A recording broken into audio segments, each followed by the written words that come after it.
We always recommend the client be at the home inspection. It's not just a collection of information from me, it's also the conversation that we have as we walk through the property, showing different valve locations or filter locations. Kind of educate the client on the property itself so they can make a better informed decision.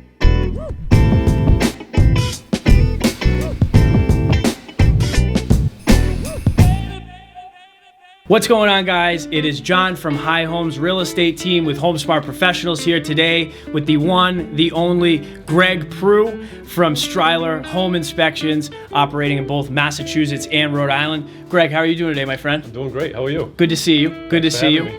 My pleasure, my pleasure. So guys, what we're gonna go into today is just a little rundown of what to expect from your home inspection, a little, few questions I prepared here for my good friend Greg, and he's gonna get right into that for everybody.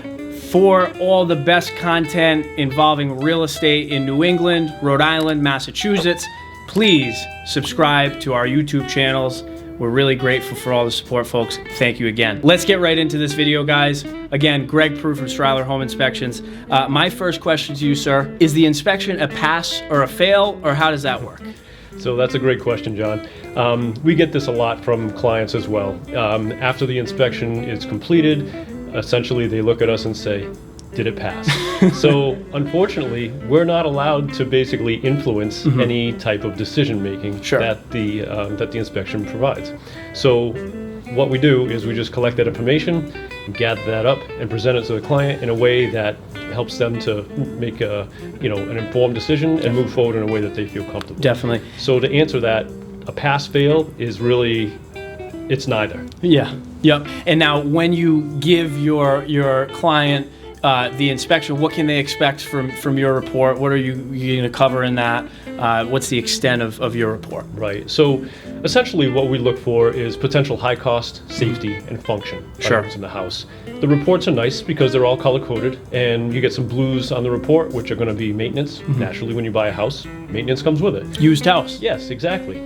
Then you're going to get oranges, which are all recommendations, and that's what the report is. It's just a big recommendation. They don't have to do anything to sell, you don't have to do anything to buy, just that collection of information moving forward with a certainly little bit more comfort. And that's really good for someone, who might think to themselves, oh, well, this inspection might make or break my deal. It's not going to make or break a deal. It's going to show you everything that you're going to be walking into in this new property. Now, in terms of your clients, should they be there during the home inspection? What are your thoughts on that?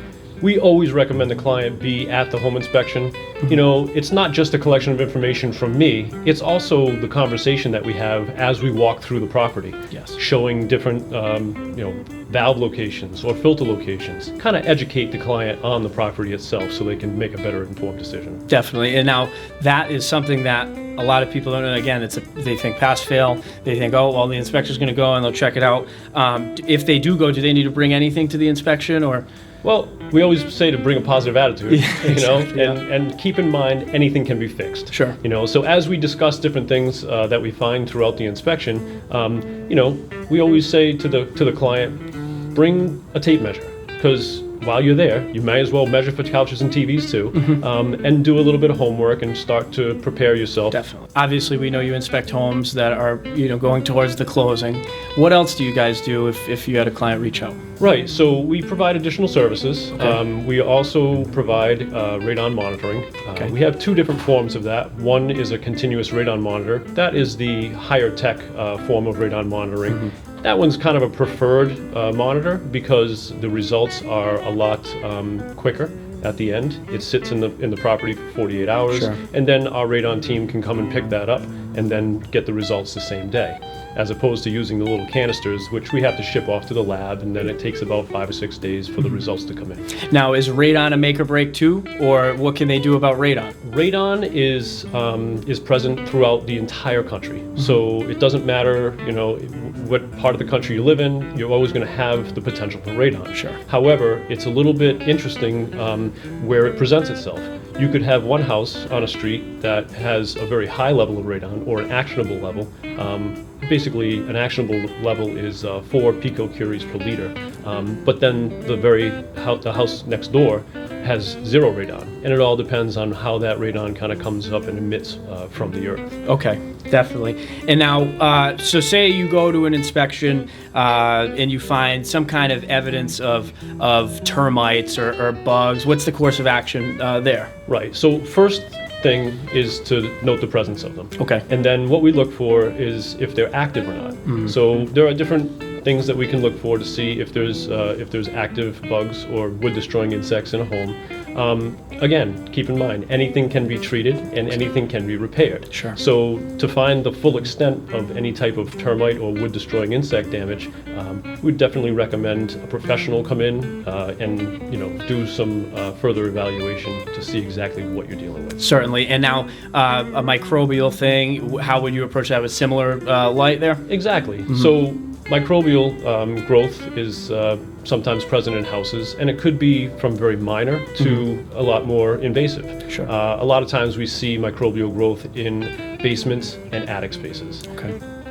And now, what's the reason for that in basement and attic spaces? What prompts that type of growth? So that's also a good question. Microbial growth requires moisture, Okay. and also it requires a dark environment. So typically in basements and attics, you get both of those things. Mm-hmm. And then one of the things that people can do to kind of mitigate from microbial growth from reoccurring or happening in the first place is ventilation. Sure.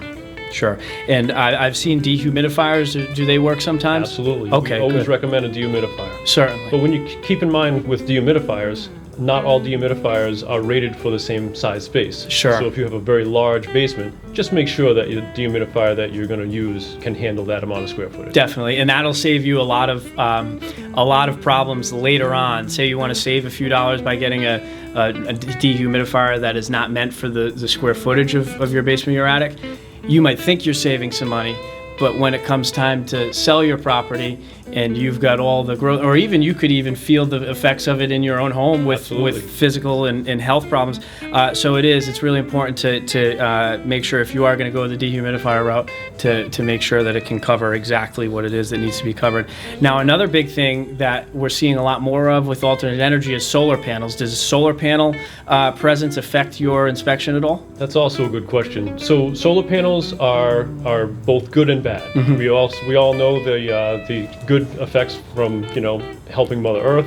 However, when it comes time for home inspection, it can deter a little bit from the actual inspection. Remember, anything that we can't see, we can't inspect. Exactly. And when you cover a full roof surface with solar panels, it doesn't allow us to fully inspect that surface. However, on the flip side of that, if you get a reputable solar company come in, they're not going to put solar panels on a roof that is just about to age or needs to be replaced. Sure. Typically what the salesman at that point will say, listen, your roof is older, it needs some repair, let's put a new roof surface on, and then they'll go ahead and install the solar panels. And they're saving the owner a lot of problems, in the future, hopefully. That's right? the intent. Because if they put the solar panels on a bad roof, Correct. then that's another project to, then fix the roof, reinstall the panels, and I'm sure that's, more work than anybody wants to do. And that's not something they want to do multiple times. Exactly. So, wrapping up here today, Greg, what is your favorite part about being a home inspector? I love to educate the client. Buying a home is stressful enough. And honestly, people think they know about houses and whatnot, and you might know a little bit about certain parts of the house, but when we get in there, we love to educate. Sure. And do it in a way that's really low key, don't exaggerate anything, just point out different things and positive things to the client as well. Definitely. And help them to move forward in quite possibly their biggest investment that they'll ever make. Exactly. And folks, what I want you to also know is I've dealt many times with Greg, and on the selling side, right? So usually as a seller, you hold your breath as to who you're going to get on the inspection end, because sometimes you can get somebody that doesn't really look. You can get somebody like Greg that looks very thoroughly, but you have a good bedside manner, so to speak, where, like you said, you know how to present these issues to people so they don't feel completely overwhelmed by them. Greg Prue, guys, Stryler Home Inspections, servicing Massachusetts and Rhode Island. This has been an absolute pleasure. You've really given me a lot of good insight, and hopefully some good insight for the viewers at home. Folks, please take a minute to subscribe to our YouTube channel. Please feel free to reach out to us if you have any real estate related questions, and feel free to reach out to Greg if you have any questions regarding the home inspection process. And even, do you need to have your home for sale to have an inspection of your home? No, that's also a great point to make too. Good. We do pre-inspections. Sure. So if you're thinking about potentially selling your home, you can call us in and we'll go through a full home inspection to give the client, being the seller at that point, a heads up on to what to expect from potential, other home inspectors or hopefully us. Yeah, definitely, exactly. Better to be safe than sorry, folks. Thanks again for watching. Join us next time. High Homes Real Estate Servicing, Rhode Island, Massachusetts. We service the same area this guy does. Please reach out to us if you have any questions. Till next time.